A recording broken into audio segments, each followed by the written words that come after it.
আমার তো 4 মাস 5 মাস আছি তো হ্যাঁ এই বছরেই আসবে এই বছরেই আসবেন উনি তফসিল তো আশা করি নভেম্বর ডিসেম্বরে ফিরছেন তারেক রহমান।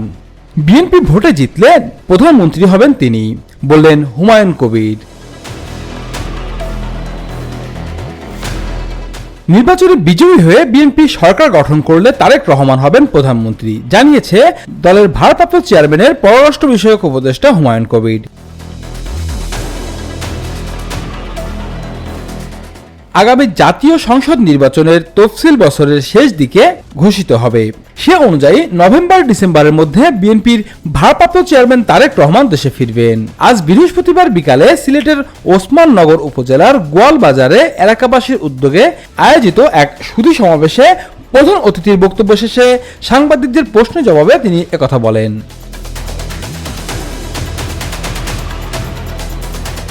এ সময় তিনি আরো বলেন, আন্তর্জাতিক মহলে বিএনপির প্রতি আগ্রহ বেড়েছে এবং তারেক রহমানের নেতৃত্বে বিএনপি নির্বাচনে অংশ নেবে।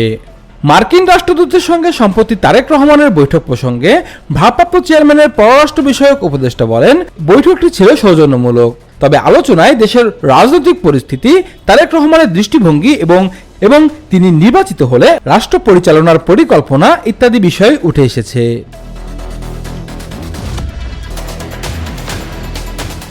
এর আগে সুধী সমাবেশে বক্তব্য দেন বিএনপির চেয়ারপারসনের উপদেষ্টা এনামুল হক চৌধুরী, বিএনপির কেন্দ্রীয় সাংগঠনিক সম্পাদক মিফতা সিদ্দিকী, জেলা বিএনপি সাধারণ সম্পাদক ইমরান আহমেদ চৌধুরী প্রমুখ। সুধী সমাবেশে চলতি বছরের এসএসসি ও দাখিল পরীক্ষায় উত্তীর্ণ শিক্ষার্থীদের ক্রেজ বিতরণ করেন অতিথিরা।